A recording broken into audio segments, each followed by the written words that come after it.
So you know that old saying, I like your old stuff better than your new stuff? Well, unfortunately, that might be the case with the Subaru Forester. See, in the ocean of soft-roading SUVs out there, the Forester initially built its reputation as being one of the more rugged alternatives with, a boxy shape, symmetrical all-wheel drive, and Subaru's excellent reputation when it comes to reliability. But have Subaru let that reputation slip? Because according to the internet, apparently Subaru's reputation now is just one of blown head gaskets, CVT transmission issues, and to many, Subaru's best days were way back in the late 90s and early 2000s. So we want to know, does the Forester still live up to its old school, rugged, reliable and capable reputation, or is the internet right? Are these things just another underwhelming Subaru plagued with reliability issues? What actually goes wrong with them? What do they like to live with on a daily basis? What do they cost to own and operate? But most importantly, should you buy one? Let's find out. The initial Impreza-based and arguably the coolest Forester first appeared way back in 1997, representing Subaru's take on a compact crossover SUV, and since then has transitioned through 5 generations, bringing us to this, the current SK Forester, which first appeared here in Australia in 2018. Now in this video we are going to be focusing on this generation Forester. However, we have also reviewed the second generation Forester, and the link for that video is just up here, and we will be covering every generation Forester in the near future. Initially only available here in Australia with a 2.5 litre non-turbo engine, a 2 litre hybrid engine joined the range in 2019, with both power plants sending their drive through all 4 wheels via a 7-speed CVT. The range here in Australia initially consisted of 4 variants, kicking off with the 2.5i, then the 2.5iL, the 2.5i Premium, and this, the top-spec 2.5iS, while the Sport variant, it joined the team late in 2020. Meanwhile, the hybrid models were split between the base-spec L and the high-spec S. A pretty substantial midlife update was bestowed upon this generation for the 2022 model year, featuring updates both cosmetically and mechanically. Now look, obviously there are a load of specific details about those updates and trim specs and all that sort of stuff, but if we went over all of those things in this video, it'd take forever, it would get really boring. So instead of doing that, we've put them all in our very handy and completely free ReDriven cheat sheets that are available at ReDriven.com. Basically, it's like the Forester's ultimate used buyer's guide.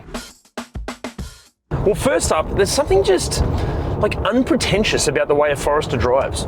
Like, it doesn't feel like driving a little truck like the first and second generation Foresters, but it just feels it's like the right amount of rugged. Like, it kind of pitches and rolls through the corners a little bit, and the ride quality is interesting. We'll get to that more in a second, but yeah, it just feels solid, feels purposeful.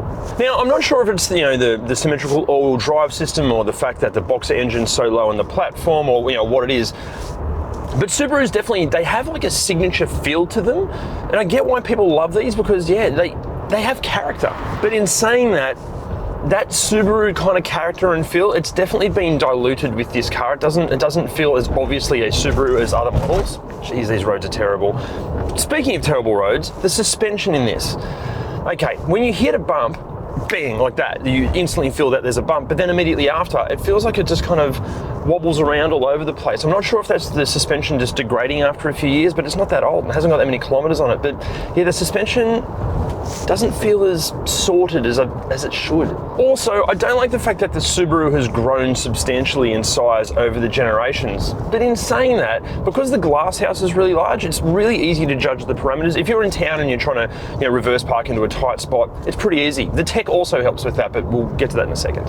In terms of other negatives, look, this engine, it's not bad, it's just a bit underwhelming, and when it's mated to the CVT transmission, which they all are, yeah, it's just a bit, yeah, it's not bad, just, yeah. It's pretty noisy in here. Like, there are a few little minor rattles from the A-pillar, and you can sense that there are more rattles kind of forming throughout the entire car. There's also just a fair bit of road noise, and then on the freeway there's a bit of wind noise as well. It's a cacophony of sounds. Also, the steering's weird. Like, it feels like when you're kind of mid-corner, like you're holding like the same angle, but then it feels like the car, its trajectory actually changes even though you've got the same steering angle. And it, like the lane keeping assist, it is inconsistent. So you kind of, pulls you in and out of the lane a little bit. The steering doesn't give you a whole lot of confidence. But worst of all, the bloody constant beeps and bongs and warnings. I know you can turn all this stuff off, but the problem is when you turn the car off and turn it back on, you've got to then go through buttons and menus to turn everything off again. It's this constant like beeping, bonging. I get it, calm down. Also, if you happen to buy one of these and it has the panoramic sunroof and you're driving around on a really sunny day, the wrong angle, it's just like being hit in the eyes with a disco ball. There's like so many like lights and like sunlight hitting you in the eyes. Also, because the actual screen is quite deep behind like the part you touch, it can be, when you're driving, it can be kind of hard to judge where a button or an icon is to push.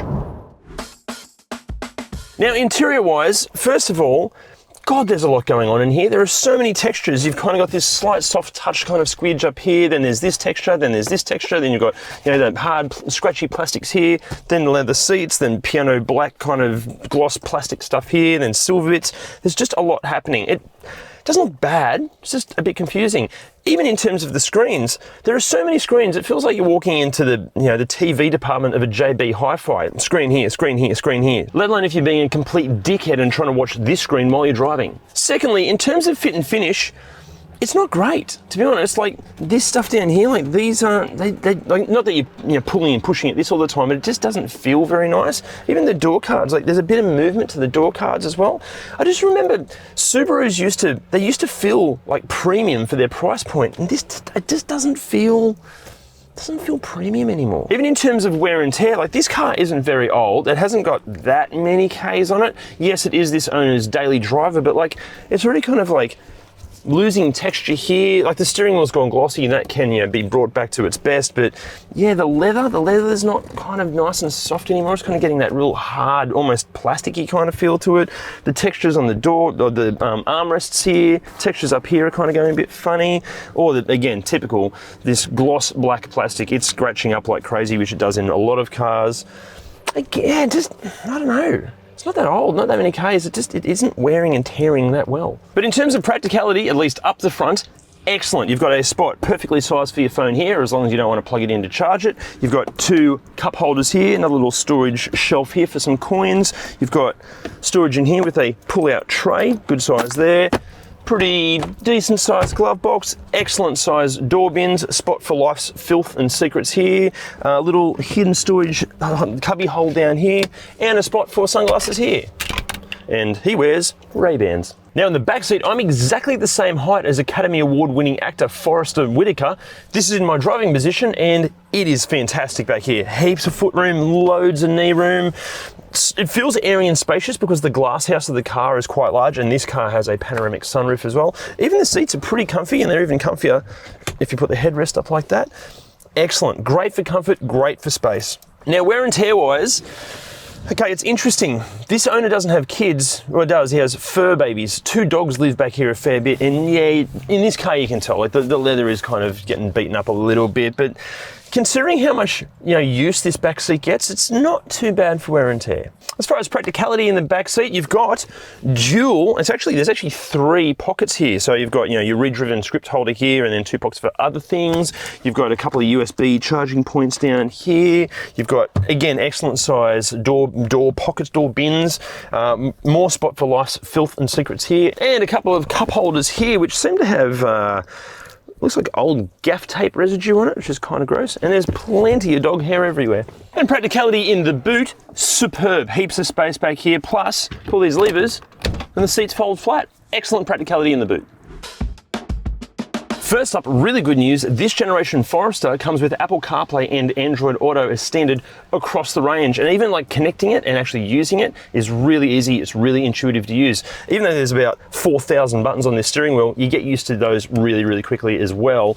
But what other cool stuff do you get in this generation of Forester? Well mate, even in the base spec 2.5i trim, you get loads of equipment, from 17-inch alloy wheels, dusk sensing headlights, rain sensing wipers and a reversing camera outside, to a pretty decent sounding 6-speaker stereo, dual zone climate control and voice recognition inside. And then if you spec up to a higher spec model, you might just end up with 18-inch alloy wheels, an electric rear tailgate, an electric sunroof, selectable drive modes, leather upholstery and a superb sounding 8-speaker Harman Kardon stereo with a subwoofer. Actually, something that comes on the 2.5iL and the models above that is Subaru's driver monitoring system, which basically detects your face and will reset the seat and the mirrors to your preset adjustments. Also, the camera that detects your face for that can also detect your face and body movements while you're driving, and it will inform you if you're being a shit driver and not looking at where you're going. Now that sounds fantastic and all very safe and stuff, but the problem is if you're like leaning over like in traffic, the problem is it thinks that you're not looking at where you're going and it will just start screaming at you, telling you that you're doing the wrong thing. It's kind of like the digital equivalent of an overbearing and annoying partner that you should have broken up with months earlier. The problem is talking through all of those safety features in this video, it's going to end up being really, really boring. So I'm going to do this next voiceover as enthusiastic as I possibly can be.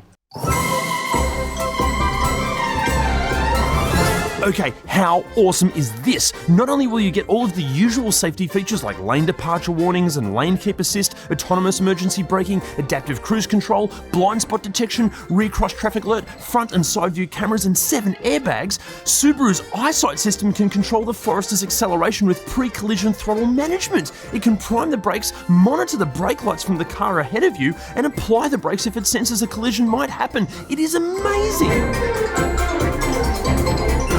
However, we have found that many owners have complained that the lane keep assist system can be really inconsistent and just downright annoying, and even the front collision warning and autonomous emergency braking can be, let's say, overly enthusiastic. But again, for the full breakdown of which trim spec of Forester gets, what levels of safety and tech and features, just jump on ReDriven.com and check out that cheat sheet. But it is now time to see if the internet is right. What goes wrong with these things?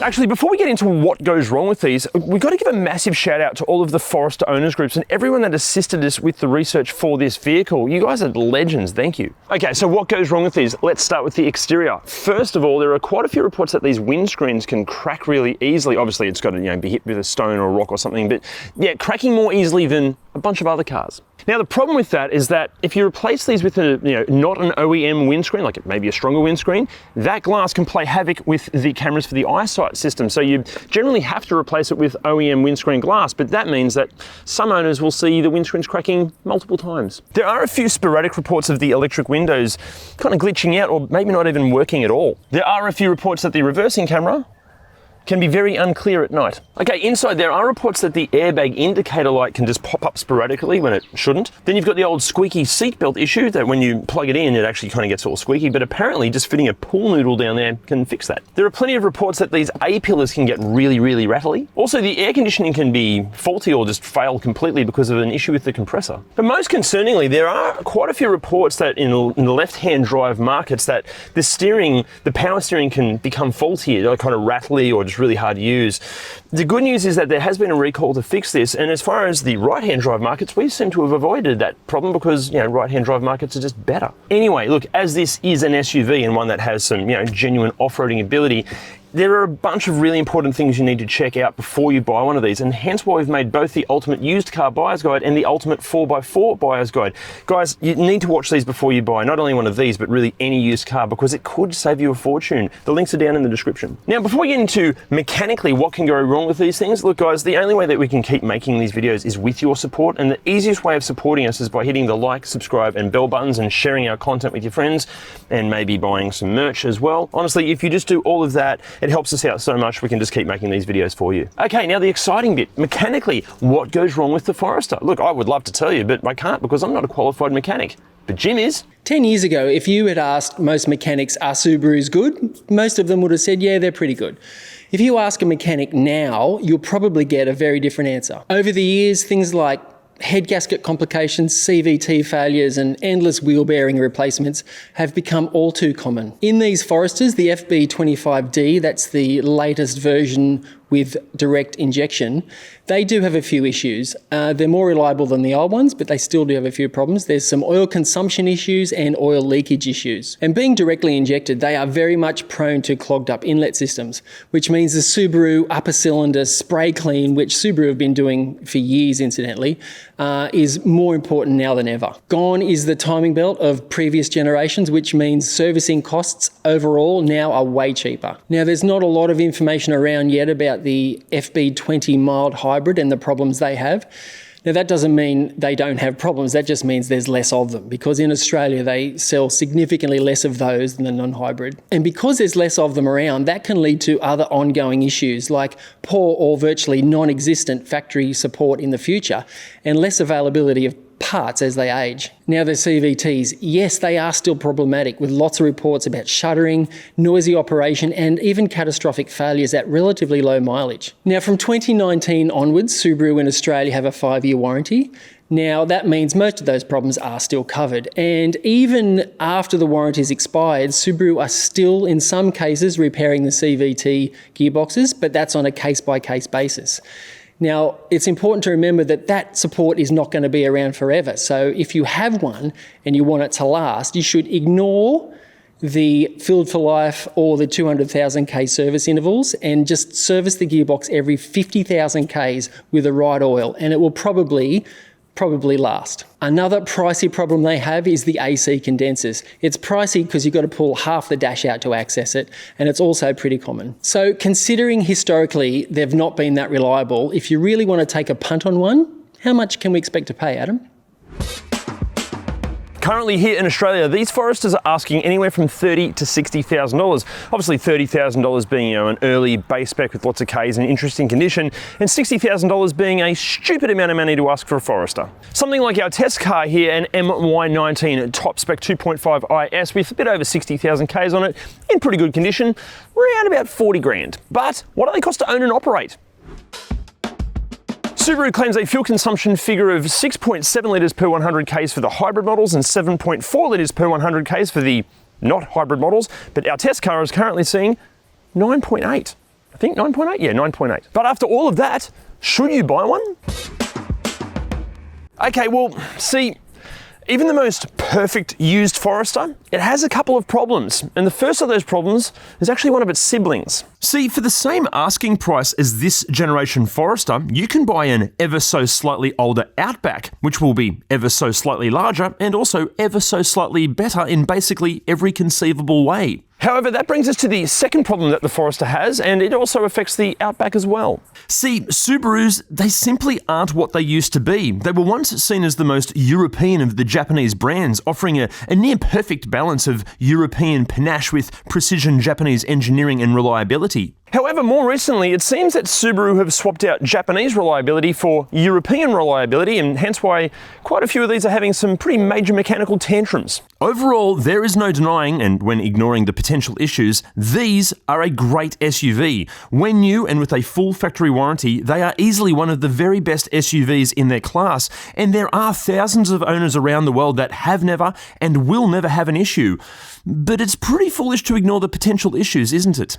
Look, if you just must have a Forester and you find a perfectly serviced one that has been obviously really, really well cared for, yeah, okay, buy one, but you've been warned. So 2 questions for you guys. Number 1, would you buy one of these? And the second question, have Subaru dropped the ball or are they as good as they used to be? Let us know what you think in the comments. See you next time. First up, there are a few reports that these wind schemes, everyone that assisted us with researching for research, you. However, that brings us to the second problem that the Forester has, and it actually affects its me. There we go. And it actually affects the Outback. Yeah. So with this Forester, I'm going to be this. What am I trying to say? Then you've got the old squeaky seatbelt issue, is me.